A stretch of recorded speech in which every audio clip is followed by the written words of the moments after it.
नमस्कार दोस्तों। आशा है आपको मेरी ये कहानी पसंद आएगी। आखिर हो गई सच्चे प्यार की जीत।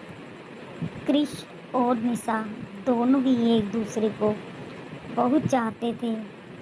दोनों ने ही जवानी की दहलीज पर कदम रखते ही एक दूसरे के साथ जीने मरने की कसम खाई थी। लेकिन उस समय आज की तरह का नया ज़माना नहीं था। निशा की शादी उसके माता पिता ने अपनी मर्जी से कर दी और क्रिस चाह कर भी कुछ न कर सका।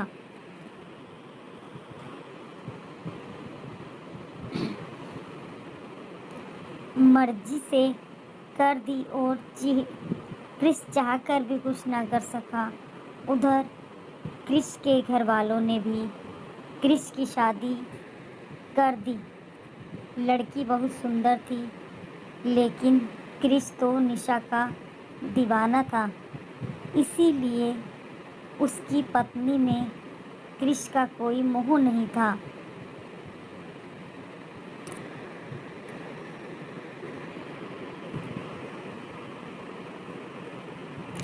निशा अब अपने परिवार की जिम्मेदारी में मग्न हो गई थी और क्रिस भी अपनी नापसंद लड़की के साथ जीवन यापन करने लगा था। दोनों के ही परिवार में बच्चे भी हो गए थे, परंतु जीवन साथी से दोनों के ही विचार नहीं मिलते, इसलिए आए दिन छोटी छोटी बातों पर तकरार होती। कालांतर में दोनों ने ही अपने बच्चों की शादी कर दी और अपनी जिम्मेदारी पूरी कर ली थी। अब तो परिचय में अपने अपने जीवन साथी से लड़ाई झगड़े के अलावा कोई दूसरा काम रह ही नहीं गया था। इसलिए दोनों ने ही अपने अपने जीवन साथी से तलाक ले लिया था।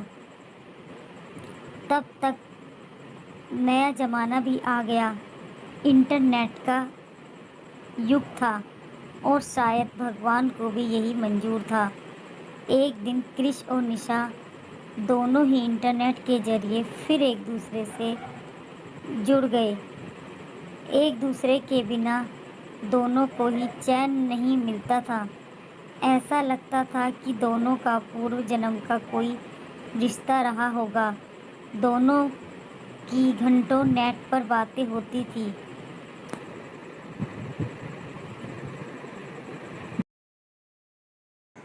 अब एक दिन वो समय भी आया कि दोनों में फिर से विवाह के सूत्र में बंध गए। दोनों में अब जवानी का रूप और लावण्य नहीं था, मगर दिलों में बेइंतहा प्यार था। दोनों ही बहुत खुश थे, क्योंकि असली प्यार तो दिलों में ही निवास करता है और अंत में सच्चा प्यार ही जीत जाता है।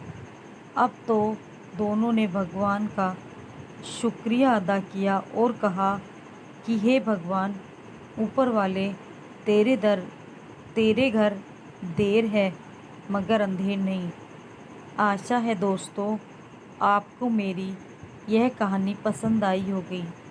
अगर आपको पसंद आए तो चैनल को सब्सक्राइब करें, लाइक करें और हमें कमेंट करें कि आपको हमारी कहानी कैसी लगी। धन्यवाद।